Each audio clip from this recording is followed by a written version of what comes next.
O espaço é vasto. Está cheio de galáxias, estrelas e planetas além da nossa imaginação. Mas você sabia que o nosso universo guarda mistérios ainda mais profundos? Mistérios de seres cósmicos e grandes planos evolutivos. Nossa jornada começa com Nebadon. Nebadon tem milhares de galáxias. Porém, um quadrante de 21 galáxias chama a atenção. Esse quadrante, chamado de Teta, abrange a nossa própria Via Láctea e outras 20. Este quadrante de 21 galáxias é supervisionado por um ser de imenso poder e amor, conhecido como Mika. Você pode conhecer Mika por outro nome, Sananda, ou talvez Jesus. Mika, neste papel cósmico, não é a figura dos textos religiosos. Este é um ser de pura consciência. Mika ajudou a criar Nebadon. Ele serve como um grande experimento na evolução da consciência. Imagine um laboratório cósmico, onde as almas embarcam em jornadas de crescimento e autodescoberta, abrangendo bilhões de anos e incontáveis vidas. Essa é a essência de Nebadon. Nossa exploração não para por aí. Dentro desta vasta arena cósmica, hierarquias de seres celestiais desempenham papéis cruciais. Eles guiam e moldam o destino de incontáveis civilizações, incluindo a nossa.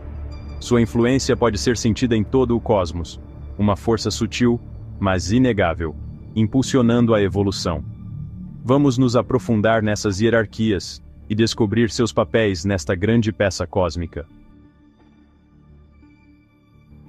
Assim como temos arquitetos e construtores para nossas casas, o cosmos tem seu próprio conjunto de arquitetos celestiais. Esses seres existem dentro de hierarquias complexas, cada nível responsável por aspectos específicos da criação e evolução. Na vanguarda, temos os arcanjos, seres de imenso poder que supervisionam galáxias inteiras. Pense neles como os grandes supervisores, garantindo o bom funcionamento da lei e da ordem cósmica. Depois vem os serafins, conhecidos por sua energia radiante e amor. Eles atuam como mensageiros e curadores cósmicos, nutrindo o crescimento da consciência através dos sistemas estelares. Eles são a personificação da compaixão, guiando as almas para a iluminação. E finalmente temos os Elohim, os mestres geneticistas do cosmos que atuam com a Ordem Lanonadek, a Ordem dos Geneticistas Cósmicos, responsáveis por semear planetas com vida e projetar as próprias plantas de várias espécies. Eles são os arquitetos das nossas formas físicas. Essas hierarquias celestiais operam com um nível de precisão e coordenação difícil de entender. Eles são os heróis anônimos da nossa história cósmica, garantindo a continuação da vida e a evolução da consciência em todo o Nebadon. Sua influência é sutil, porém profunda, uma presença constante nos guiando para o nosso destino final.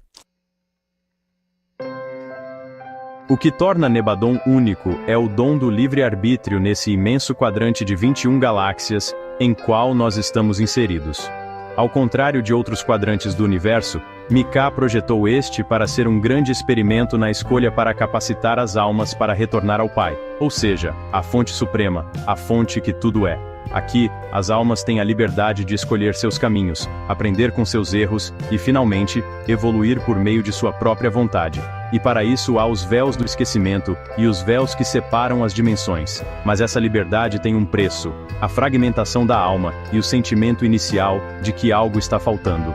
O sentimento de insatisfação que hoje é tratado com a tecnologia espiritual que existe no tratamento de harmonização energética à distância, com chaves luminosas únicas, um tipo de terapia cósmica canalizado pelo médium brasileiro Wesley Newton. Um médium nada mais é do que uma pessoa que percebe os véus e transita entre eles. Na verdade, todos somos médiums. A questão é destrancar os bloqueios que sofremos no decorrer das várias vidas que tivemos. Imagine uma única fonte de luz se dividindo em incontáveis faíscas, cada faísca representando um fragmento da sua alma. A cada vez que essa alma se esquece das etapas anteriores, vai ficando mais desafiador o processo de relembrar. Cada fragmento embarca em sua própria jornada, experimentando a vida em diferentes formas, em diferentes planetas, acumulando lições únicas ao longo do caminho. Esta é a jornada da alma em Nebadon. O objetivo final é a reunificação, reunir todos os pedaços fragmentados e retornar a um estado de totalidade. É aqui que entra o conceito de almas gêmeas. Eles não são apenas parceiros românticos, mas fragmentos da mesma alma, atraídos um pelo outro através de vidas para se fundirem e acelerar sua jornada evolutiva. Essa dança de separação e reencontro, de aprendizado e crescimento através do livre-arbítrio, forma a própria base do grande experimento de Mika. Nossa compreensão do universo está em constante evolução. Os astrônomos nos dizem que o universo tem aproximadamente 13,8 bilhões de anos. Mas, através da canalização, Mika revelou uma história diferente. O universo, como o conhecemos, é muito mais antigo, perto de 200 bilhões de anos. Como podemos reconciliar essas linhas do tempo aparentemente contraditórias? A resposta pode estar no conceito de matéria invisível. Astrofísicos estimam que quase 90% da massa do universo é composta por essa substância misteriosa. Não podemos vê-la ou interagir com ela diretamente, mas sua influência gravitacional molda o cosmos. Seria possível que nossos instrumentos científicos atuais sejam capazes de detectar apenas uma fração da verdadeira idade do universo? A revelação de Mika aponta para um ciclo cósmico mais profundo e antigo, que antecede o Big Bang como o entendemos. Um ciclo que inclui o nascimento, a morte e o renascimento de universos. Uma dança cósmica de criação e destruição que abrange centenas de bilhões de anos. O universo está cheio de mistérios, e é na interseção da ciência e da espiritualidade que podemos encontrar as respostas mais profundas. Dentro da Via Láctea, o braço de Órion se destaca como uma região de intenso aprendizado e evolução. A responsabilidade pela zona chamada Braço de Órion, ou Constelação de Órion, foi atribuída a Lúcifer, o 37º arcanjo abaixo de Mika.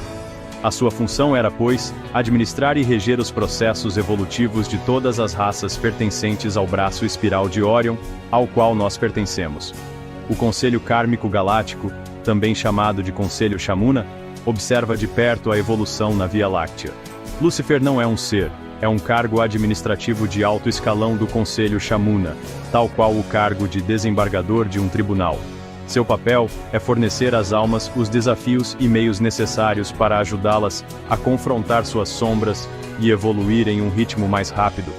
Aí que as terapias cósmicas entram, porque antecipam o tempo que os seres demoram para evoluir. Essa dispensação cósmica que está ocorrendo na atualidade faz parte do que se convencionou chamar de separação do joio do trigo, ou operação resgate, ou ainda arrebatamento. São vários conceitos para dizer a mesma coisa: a transição de um ciclo, um planeta Terra de provas e expiações para um espaço de redenção, regeneração. Imagine um lugar de múltiplas experiências, onde as almas enfrentam seus medos, desejos e limitações mais profundos. E após terem vencido esses altos e baixos, podem se pós-graduar em seu retorno ao cosmos, levando para sua civilização anterior, suas famílias estelares, seus aprendizados, e com eles todos os ensinamentos que angariam por ter vivido tão desafiadora experiência.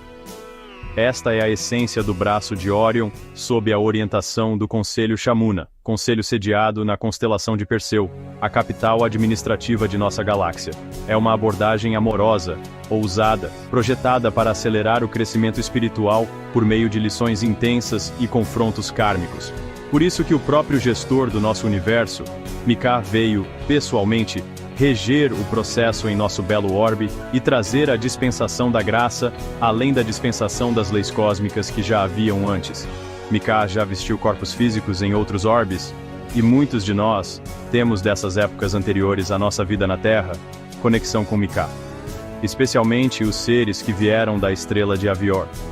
A terapia de harmonização energética à distância, com chaves cósmicas, se enquadra como terapia cósmica dentro da dispensação da graça de Mika e da fonte criadora. No que se refere a uma experiência com o livre-arbítrio, nem toda alma podia escolher esse caminho.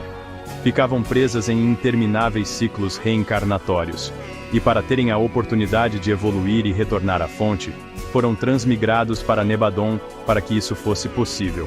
Para aqueles que precisam ou desejam um crescimento rápido e a queima de marcas kármicas, o braço de Orion oferece um caminho único e desafiador. Nós estamos vivendo isso agora, com as terapias e tecnologias espirituais que estão sendo dispensadas ao planeta Terra neste momento.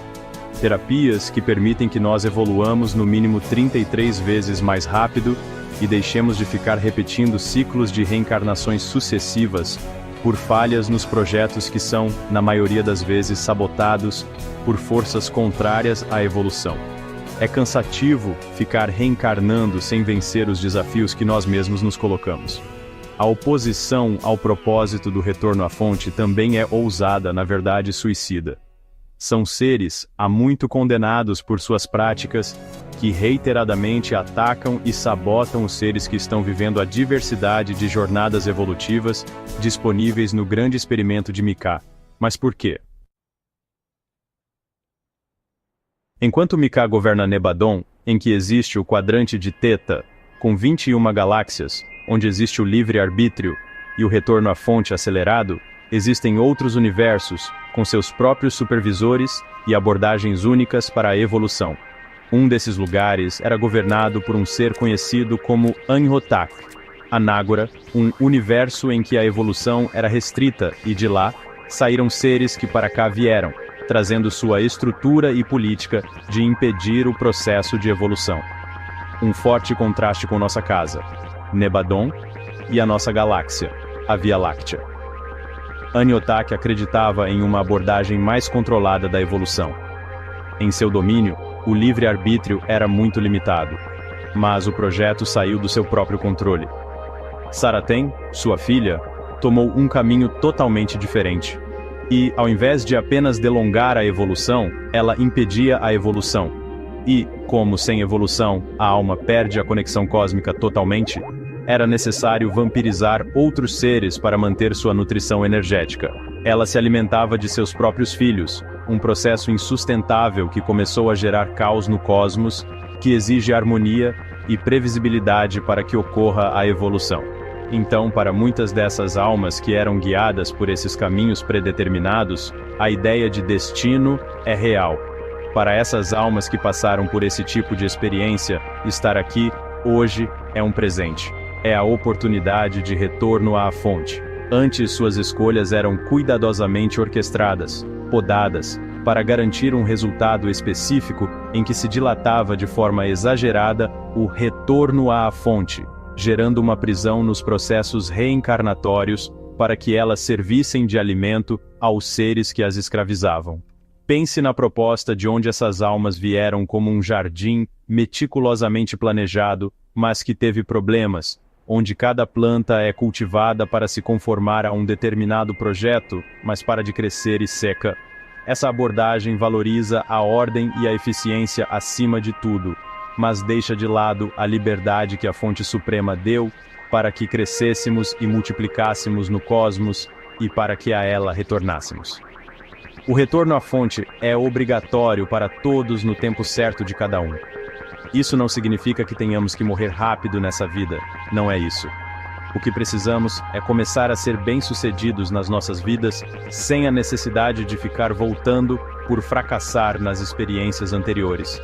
Em contraste com Anágora, nossa Nebadon, e o quadrante de Theta com nossa Via Láctea de Mika, prospera com um certo sabor de caos e imprevisibilidade. É como um jardim selvagem e indomável, desafiador, instigante, onde incontáveis espécies e civilizações evoluem em incontáveis direções. É ousado, imprevisível e absolutamente cheio de potencial criativo. Ambas as abordagens têm seus méritos e desvantagens, destacando a diversidade de estratégias evolutivas dentro do cosmos. Nós estamos na Via Láctea. Nós estamos numa galáxia de livre-arbítrio e no braço da galáxia mais desafiador, o braço de Orion, vivendo um momento de transição que muitos desejam, outros temem, a transição planetária, ou apocalipse. As filosofias contrastantes de Mika e Anhotak representam uma tensão fundamental dentro do cosmos. A abordagem de Mika, enraizada no amor e na liberdade, permite uma maior expressão individual e uma gama mais ampla de experiências. No entanto, ela também carrega o risco de caos e possíveis contratempos na evolução. A abordagem orientada para o controle de Anhyotak garante estabilidade e resultados previsíveis, mas ao custo da individualidade e do livre-arbítrio. Essa tensão em si não é uma batalha do bem contra o mal. É uma dança cósmica de forças complementares, cada uma desempenhando um papel vital no grande esquema das coisas. É através da interação dessas forças aparentemente contraditórias que o equilíbrio é mantido. Vemos isso refletido em nossas próprias vidas. O desejo de liberdade versus a necessidade de estrutura. O anseio por individualidade contra o conforto da conformidade. Todos esses são reflexos da dança cósmica ocorrendo em grande escala. Compreender essas dinâmicas cósmicas pode nos oferecer uma nova perspectiva sobre nossas próprias vidas. O problema acontece quando forças banidas da sociedade cósmica, por processos daninhos, trabalham incansavelmente para sabotar o fluxo de harmonia cósmica e o sagrado direito que todo ser tem de retornar à fonte. Daí que vem o que entendemos de bem, liberdade e retorno à fonte, a proposta crística, contra o mal, escravidão e obliteração cósmica, as ações suicidas dos anticrísticos. Mas o que é obliteração cósmica? Obliteração cósmica é um processo de definhamento cósmico. A necessidade dos seres anticrísticos de sugar nossas energias é a maior fragilidade deles, e à medida que vamos nos libertando, esses seres vão desaparecendo pouco a pouco, apagando-se, involuindo, se destruindo, sendo suprimidos do próprio cosmos até chegar ao ponto de serem dissolvidos na própria desarmonia que criam. As narrativas cósmicas de Mika e Anhyotak e das hierarquias celestiais podem parecer histórias de um romance de ficção científica, mas elas nos oferecem um vislumbre profundo do funcionamento oculto do universo. Nem todo ser é anticrístico. A maior parte dos seres com comportamentos ainda desarmônicos deve-se à ignorância e desinformação gerada a aprisionamento gerado pela matrix de controle que por muito tempo foi controlada pelos anticrísticos. Essas informações nos lembram que não estamos sozinhos, nunca estivemos e nem nunca vamos estar, e que nossas vidas fazem parte de um teatro cósmico muito maior, e que somos responsáveis por nossas escolhas, e como estamos numa galáxia de livre-arbítrio, devemos fazer escolhas inteligentes. A partir de agora, fazer escolhas inteligentes está cada vez mais acessível, porque antes éramos castrados e bloqueados por forças que se faziam ocultas para poder nos subjugar, abusar e machucar, de forma sádica e voraz, apenas pela necessidade de se alimentar de sentimentos de baixa vibração que emitimos quando estamos mal. Ao olharmos para as estrelas, não estamos apenas olhando para bolas de gás queimando a bilhões de quilômetros de distância. Estamos olhando para os ecos de seres antigos e planos cósmicos de nossas almas, em nossas próprias jornadas evolutivas. Somos todos participantes deste grande experimento de consciência. Nossas escolhas, por menores que pareçam, contribuem para a história em desenvolvimento de Nebadon. Escolha evoluir. O universo não é um vazio frio e indiferente. Escolha evoluir no mínimo 33 vezes mais rápido. Nebadon é uma entidade viva e respirante, cheia de propósito, intenção e um profundo amor por toda a criação. Da mesma forma que nosso corpo físico é parte do planeta Terra, a alma que somos é parte de Nebadon e está no caminho de retorno à casa cósmica sob a proteção e amparo de Mika, Sananda, Jesus e de todas as hierarquias cósmicas comprometidas com a evolução, com nossa evolução, com sua evolução. À medida que continuamos a explorar o cosmos, tanto dentro como fora de nós mesmos, descobriremos ainda mais camadas desta incrível história. Escolha explorar. Explore ainda mais seu cosmos interior. Conheça a potência das chaves cósmicas e evolua 33 vezes mais. Link na descrição do vídeo. E quem sabe que maravilhas nos aguardam nos cantos inexplorados do universo? E nos próximos vídeos? Se inscreva no canal, curta e compartilhe. Colabore você também com o movimento Novo Eu, Nova Terra. Gratidões por nos acompanhar até aqui. Nós bem sabemos que a partir de agora, você nos acompanha sempre. Seu amigo e irmão cósmico, Wesley Newton, e nossas famílias cósmicas.